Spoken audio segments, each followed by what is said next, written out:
Sebelum kalian melihat video ini, kalian harus like and share sebanyak-banyaknya ya guys.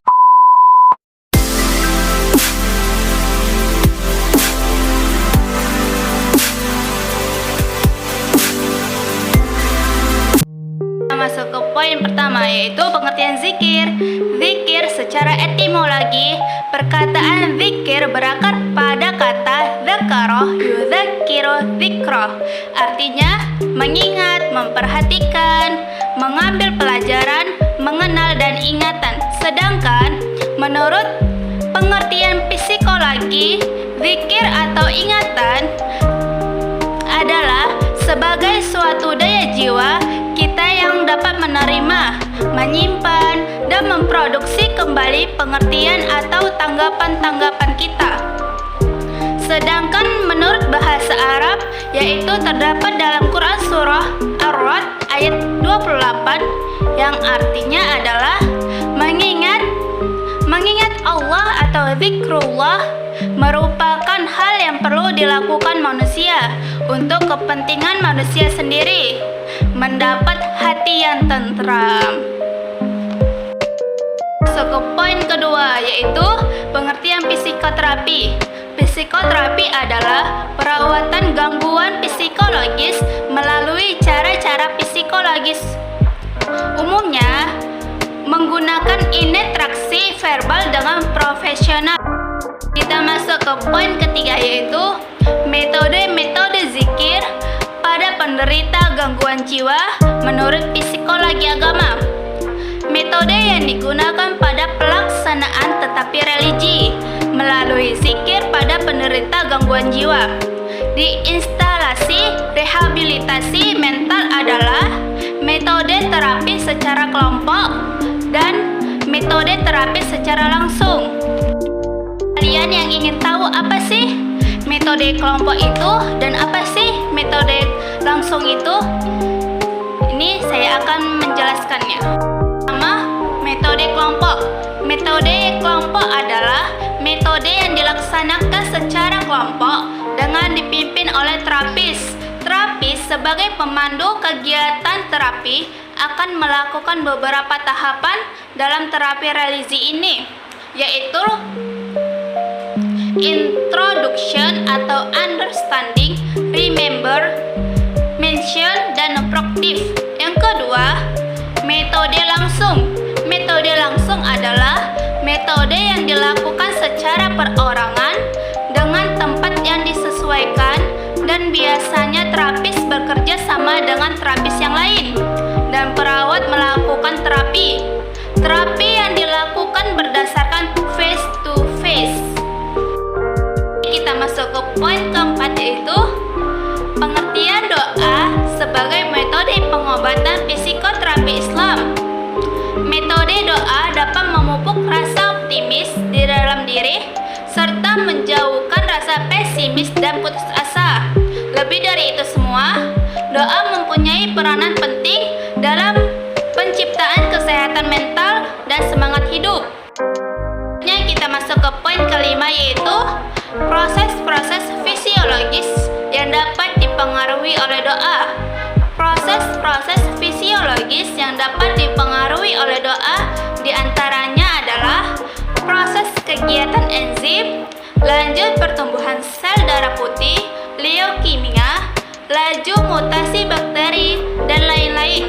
Dengan adanya bukti-bukti ilmiah seperti itu, maka Dr. Dosi 1996 sendiri selanjutnya menulis, setelah saya mempertimbangkan faktor-faktor ini selama beberapa bulan, saya menyimpulkan bahwa saya akan berdoa bagi pasien-pasien saya. Kita masuk ke poin ke-6, yaitu konsep-konsep terapi atau psikoterapi psikologi agama. Yang pertama, manusia terdiri dari unsur tanah dan ruh. Yang kedua, manusia memiliki akal dan kolbu. Yang ketiga, nafs manusia mempunyai tingkatan-tingkatan. Kita masuk ke poin ke-7, yaitu proses dan teknik psikoterapi psikologi agama. Yang pertama, tahap takhalli. Tujuan dari tahap ini adalah seorang muslim atau klien dapat mengenali, menguasai, dan membersihkan diri. Yang kedua, tahap tahalli. Tahap tahalli adalah tahap penyembuhan atau perbaikan, maka tahap tahalli adalah tahap pengembangan. Yang ketiga, tahap tajalli. Tahap tajalli adalah tahap peningkatan hubungan dengan Allah atau hablum minallah. Hubungan yang semula hanya sebatas kegiatan ritual semata, misalnya sholat, perlu ditingkatkan pada hubungan keakraban, keterdekatan, bahkan hubungan yang penuh rasa cinta. Kualitas hubungan seperti ini dapat diperoleh lewat pengalaman spiritual yang sebenarnya merupakan dampak otomatis dari proses-proses sebelumnya. Jadi ada 3 teknik-teknik dalam tahap takhalli. Yang pertama, teknik pengenalan diri. Yang kedua, teknik pengembangan kontrol diri. Jadi, di dalam teknik pengembangan kontrol diri ada 2 teknik yang bisa dilakukan, antara lain teknik puasa dan teknik paradoks atau teknik kebalikan. Yang ketiga, teknik-teknik pembersihan diri. Jadi, ada 3 cara yang dapat diterapkan dalam teknik-teknik pembersihan diri, antara lain yang pertama, teknik zikrullah. Yang kedua, teknik membaca Al-Quran. Yang ketiga, teknik penyangkalan diri. Ada 3 teknik-teknik dalam tahap tahalli. Yang pertama, teknik internalisasi Asmaul Husna. Yang kedua, teknik teladan Rasulullah. Yang ketiga, teknik pengembangan hablum minan nas.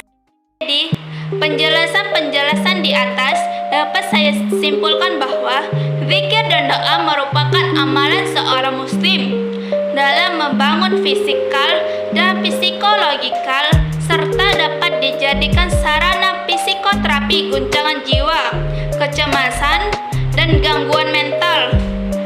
Ibadah zikir dan doa adalah upaya mendekatkan diri kepada Yang Maha Kuasa. Seorang individu dalam masa pengobatan dan pemulihan diharuskan berzikir, berdoa, dan bertilawah Al-Quran secara kontinu dan tidak dapat berputus, sehingga diyakini bahwa pasien sudah benar-benar sembuh dari penyakit mental yang dihadapinya.